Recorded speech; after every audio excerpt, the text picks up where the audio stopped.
Country roads, take me home. Welcome to our next cultural landscape adventure, Minneapolis. Before we enter the city, we'll be passing through Iowa and Wisconsin. Here, much of the land is used for farming, which is their main industry. Major crops include corn and soy, and there is also a lot of cattle farming. While most of the land in Iowa is flat, Wisconsin has some hills. These areas feature many small towns with extremely low populations and no large urban areas. Most of these small towns feature a general store and gas station and not much else. The majority of people living in the farmland are farmers who sell crops for a living. After our 7-hour drive, we arrive in the city of Minneapolis. Minneapolis is a fairly large city that is right along the Mississippi River, and you can even drive the entire way along the river. This leads to lots of exporting of goods, with the river being a key asset to the city's development. One of the first industries was flour milling. This is still a large part of the city today and dates back to the 1800s. One of the leading flour mills was General Mills. An interesting fact about the mill is that it actually burned down 3 times. And after the final time, the Minnesota Historical Society turned it into a museum about flour milling. You can even tour the ruins of the old mill, and you find out how flour is made. This showcases the importance of flour milling on the city of Minneapolis and how it is still important to this day. Another piece of importance to the cultural landscape of Minneapolis is its large Swedish population.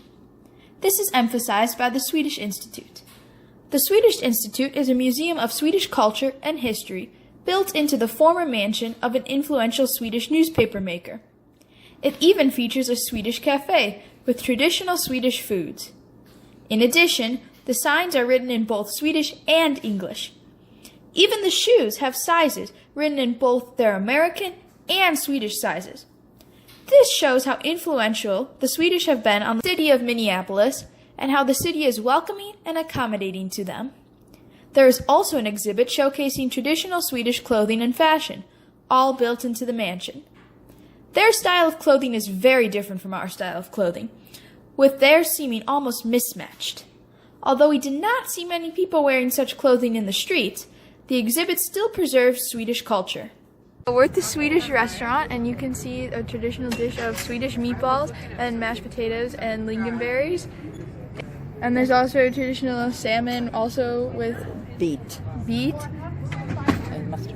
and mustard. And so this is just a typical traditional Swedish meal, and this just shows the Swedish and Scandinavian influence on this area.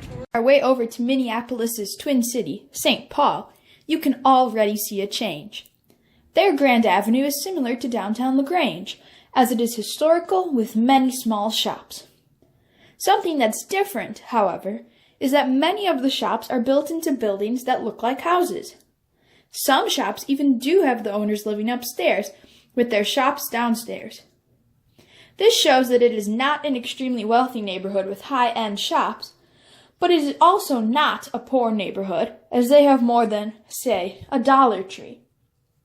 Another thing that's interesting about this area is the excess of signs advertising things like "All are welcome" or "Black Lives Matter." While many people support these in Chicago suburbs, it is rare that you will see these signs by houses or shops. This just goes to show that St. Paul is a relatively accepting area, which may even affect or be affected by their government. Of transportation, there are several main forms throughout Minneapolis. Cars are common, but there are also a lot of buses on the streets. There are also lots of bicycles, which people use for both transportation and leisure. The most interesting form of transportation in the city are the indoor skyways. These were built as an accommodation to the extreme winters in Minnesota and are climate controlled. This allows people to cross streets indoors, and all the offices and stores are connected. This reminded me of Las Vegas, because in both places, although for different reasons, there are ways to cross the street without coming into contact with any vehicles. The main leisure activities in the Minneapolis area is the Mall of America. It is the largest mall in North America and even features an indoor theme park. There are also many trails along the Mississippi River, and some you can even walk in the rivers. Additionally, there are many restaurants in the downtown area. Overall, Minneapolis is a city focused mainly on industry. Although there is a decent amount of tourism, it is nowhere near as large of a tourist destination as Vegas or even Chicago. It is a slightly culturally diverse city with large Swedish and Somali populations. The cultural landscape of the Minneapolis area is very different from the cultural landscape of the Las Vegas area and is more similar to Chicago. However, there are still some major differences. I hope this helped you learn about the cultural landscape of the Minneapolis area and allowed you to compare it to Vegas and Chicago. Stay tuned for more cultural landscape videos, and we'll keep adding to our list of places to compare. Under the lights when everything goes, nowhere to hide when I'm getting you close. When we move, well, you already know. So just imagine. Nothing I can see but you when you dance, dance, dance. Feel good, good creeping up on you. So just dance, dance, dance. Come on. All those things I shouldn't do, but you dance, dance, dance. And ain't nobody leaving soon, so keep